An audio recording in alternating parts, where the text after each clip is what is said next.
상처를 주셔도 저희 괜찮습니다. 여러분들이 지나가다가 때리셔도 맞겠습니다. 그런데 학교는 절대로 포기할 수가 없습니다. 국민 여러분께 여기 무릎 꿇고 저희가 학교를 지지해달라고 사정하겠습니다. 하지 마라. 나도 지금 공동이야. 조용히라고.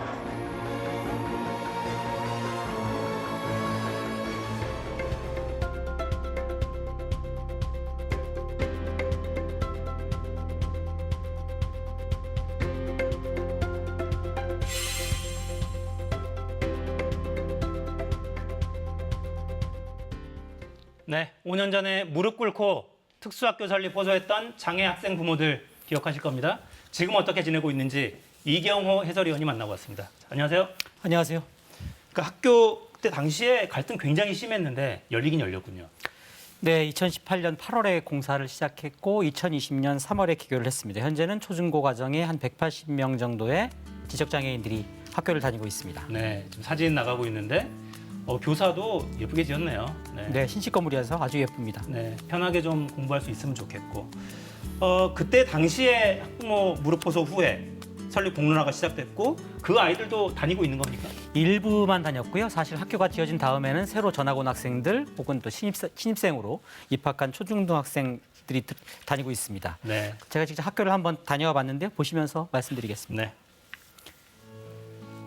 네, 현재 서울 서진학교에는 자폐성 장애와 지적 장애 학생들이 다니는데요. 지금은 방학이어서 학생은 학교에 없고요. 5년 전에 가장 앞장서서 눈물로 학교 설립의 필요성을 호소하셨던 이은자 씨와 지금 현재 학부모 한 분을 만나봤습니다. 위험한 발달장애인들이 모여있는 학교면 정말 여기 더 위험해지는 거 아니냐 이렇게 많이 말씀을 하셔서 생각보다 사람들이 발달장애인에 대해서 참 모르고 있구나 이런 생각을 많이 했었어요. 그리고 이제 또 한 가지는 너무나 많이 집값 걱정을 많이 하시더라고요. 그래서 뭐 본인들은 집값 때문에 그러는 게 아니라고는 하셨는데 어쨌든 집값이 떨어질 수도 있다 이런 염려를 많이 하셔서 사실 이제 저희 입장에서는 학교가 막상 만들어지고 아이들이 등하교를 하게 되면 어떤 막연한 발달장애인에 대한 불안감은 그냥 자연스럽게 없어지실 거고 그리고 어느 곳도 특수학교가 들어와서 집값이 떨어졌다는 곳이 없었기 때문에 저희는 일단 학교가 만들어지고 학교가 운영이 되면 주민분들의 그런 걱정은 정말 다 사라질 거다 이런 믿음이 좀 있었어요. 네, 하지만 뭐 지나고 보니 당시 주민들 심정도 좀 이해가 되는 측면이 있다고 하십니다. 당시 반대 주민들이 사실 그 주변에 임대 아파트 단지의 일반 주민들이었는데요. 네. 원래 그 안에 일반 학교가 있다가 학생 수가 줄다 보니까 임대 아파트 단지 학생 안 보내지 않습니까? 그러다 보니까 폐교를 하게 됐고 또 그 폐교된 자리에 특수학교가 들어온다니까 주민들이 좀 반발한 게 있어서 그 심정을 또 같은 주민 입장으로 생각해 보면 이해 못할 측면도 아니었다 이런 말씀을 하시더라고요. 하긴 그 입장에서는 뭔가 두 번 뺏기는 것 같은 그런 네, 느낌이 네, 그렇죠. 있었겠네요. 자, 우여곡절 끝에 설립이 됐고 지금은 개교 2년 차네요, 그러니까? 네, 이은자 씨 말씀드린 대로 이은자 씨 자녀는 혜택을 못 받지만 현재 통학 중인 학생들 만족도 아주 높다고 하는데요. 어떤 만족하시는지 한번 들어봤습니다. 굉장히 좋아요.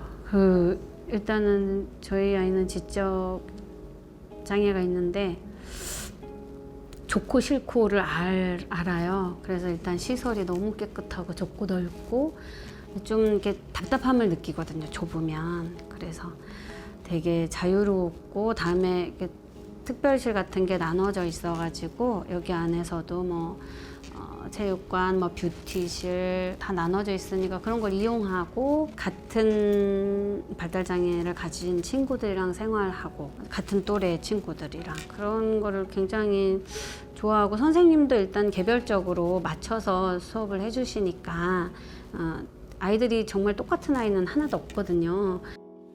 네, 당시 설립을 위해서 정말 노력하셨던 그 많은 분들이 혜택을 지금은 다른 분들이 보고 계시는 셈인데요. 아쉽지 않은지 한번 여쭤봤습니다. 그런 질문을 되게 많이 하시더라고요. 당신 아이가 갈 학교도 아닌데 왜 그렇게 어머님들이 애를 쓰냐 그러는데 이제 사실 저희 그 발달장애인 부모들은 사실 뭐 이게 뭐 내일 내일이라는 개념이 없어요.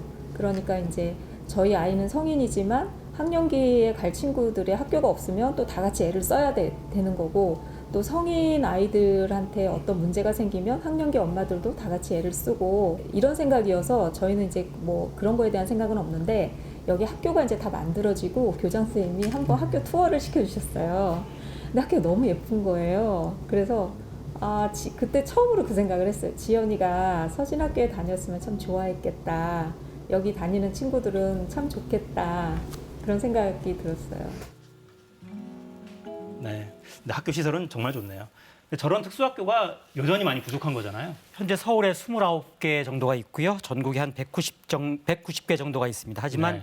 여전히 부족한 숫자라고 합니다. 이야기 한번 들어봤습니다. 보호자가 생각했을 때 이 학생이 특수학교에 가야 될 것 같은 그 선택을 할 수 있어야 되는데 지금은 특수학교에 자리가 없어요. 자리가 없으니까 보호자나 당사자는 특수학교에 가고 싶어도 그냥 일반 학교에 갈 수밖에 없는 상황인 거거든요. 서진학교도 작년에 제가 알기로 20명인가가 1학년에 못 들어온 걸로 알고 있거든요. 이렇게 특수학교를 희망하지만 못 가는 학생들 적지 않다고 하는데요. 어쩔 수 없이 원하지 않는 선택을 할 수밖에 없다고 합니다. 그냥 일반 학교에 배정을 받는 거죠. 저는 그걸 강제 배정이라고 얘기를 하는데 물론 장애인 등에 대한 특수교육법에는 다 되어 있어요. 이 아이가 일반 학교에서 잘 적응할 수 있도록 다 어떤 교육 계획을 짜라 이렇게 해놨긴 했지만 사실 그게 현실 가능성은 거의 없는 시스템인 거고 그래서 굉장히 지금 어렵게 다니는 친구들이 많이 있어요. 실제로 엄마들이 특수학교를 가기 위해서 어떤 노력을 하냐면 우리 아이가 얼마나 중증인지를 설명하는 거예요. 그래서 그 심사를 받아요. 그러니까 중증 우선으로 특수학교에서 받으니까. 그러니까 우리 아이가 사실 요만큼 중증이라 그러면 요만큼 중증이다라고 얘기를 할 수밖에 없는 거죠. 그러니까 복지 시스템에서 항상 가난을 증명해야 하는 고통을 네, 말씀하시는데 여긴 또 장애 중증도를 증명을 해야 되네요. 건립 논의도 근데 쉽지가 또 않잖아요. 일단 부지 선정부터가 아주 힘든데요. 지금 현재도 서울 중랑구에 이제 특수학교가 계획이 돼 있고 완공까지 이제 목표를 하고 날짜까지 정해져 있지만 네. 여전히 부지 선정 못 하고 있답니다. 아무래도 주민들이 반대를 하기 때문이겠죠. 네. 이런저런 이유가 또 있으시겠죠. 요즘에 드라마 우영우 참 인기인데 현실과는 다르다는 거죠, 근데. 글쎄요, 그게 가장 궁금한 부분이었는데요. 두 분의 또 자녀들이 또 지적장애인들, 우영우 같은 지적장애인, 자폐장애인을 갖고 있어서 어떻게 생각하시는지 현재 부모들은 한번 그거 궁금해서 한번 여쭤봤습니다. 우영우의 삶이나 저희 딸 이름이 안지연이거든요. 안지연의 삶은 다르지 않아요.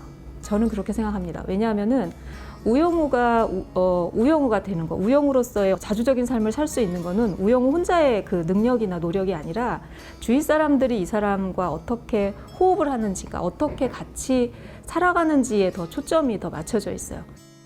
차이를 느껴서 어떻게 보면 부모들이 조금 마음이 좀 그런 분들도 계셨겠지만 저도 일단은 발달장애인을 이렇게 주인공으로 세워서 하셨다는 게 너무 좋았어요. 이런 거를 그리고 또 워낙 지금 인기가 많잖아요. 그걸 보면서 그냥 인식 개선이 되겠다. 비장애인들에게 인식 개선이 많이 되고 바라보는 눈도 많이 다양해지겠다. 그런 생각을 했습니다. 현실과 차이가 있다고 생각하시면서도 그냥 노출되는 것 자체가 반가우신 거네요. 그렇죠. 아무래도 옛날보다 관심이 너무 많아졌고요. 또 우호적인 시선들도 많아지기 때문에 그 부분은 너무 좋아하십니다. 네. 정책적 뒷받침은 그래도 요구하시는 거잖아요. 네, 현실에서 가장 필요한 건 사실 교육을 마친 다음에 이 지적장애인들이 발달장애인들이 어엿한 사회인으로 이제 살아가는 부분인데요. 사실 학교를 마치고 난 다음에 일자리 구하기 그렇게 쉽지 않고요. 또 일자리를 못 구하게 되면 다시 또 정도가 퇴행하기 때문에 그 부분이 가장 큰 어려움이라고 하시는데요. 그래서 어떤 해결책이 좀 만들어졌으면 좋겠는지 그 부분에 대해서도 한번 궁금해서 여쭤봤습니다. 그럼 12년 동안 교육을 잘 받아서 이 사람들이 사회에 나가야 국가적인 비용이 줄어드는 거죠. 그렇잖아요. 이 사람들이 졸업을 하고 시설에 가면 그 비용을 다 국가가 돼야 되는 건데 이 사람들이 졸업하고 사회의 구성원으로 살 수 있게 해주면 사실 국가 부담이 주는 거고 국가 부담이 준다는 거는 국민들의 세금이 그쪽으로 쏠리지 않는다는 거잖아요. 다 우영우 같지는 않죠. 그렇지만 우리 장애인들도 할 수 있는 일이 분명히 있고 잘하는 게 있고 어디나 사회의 일원으로 살아갈 수 있는 힘이 있다고 생각해요. 바라보고 어떻게 지원해 주느냐에 따라서 다르다고 생각하거든요. 네. 모든 자폐 장애인이 우영우처럼 살 수는 없겠지만 인식 개선 제도 전 잘 만들어졌으면 좋겠네요. 네. 네. 자, 이경호 해설위원이었습니다. 고맙습니다. 자, 드라마로 또 흥미로운 콘텐츠 속 캐릭터로 소비하고 잊어버릴 일이 아닙니다.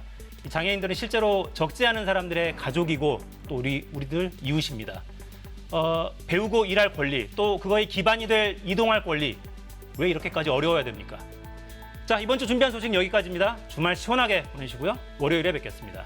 다음 주에도 4시엔 사사건건.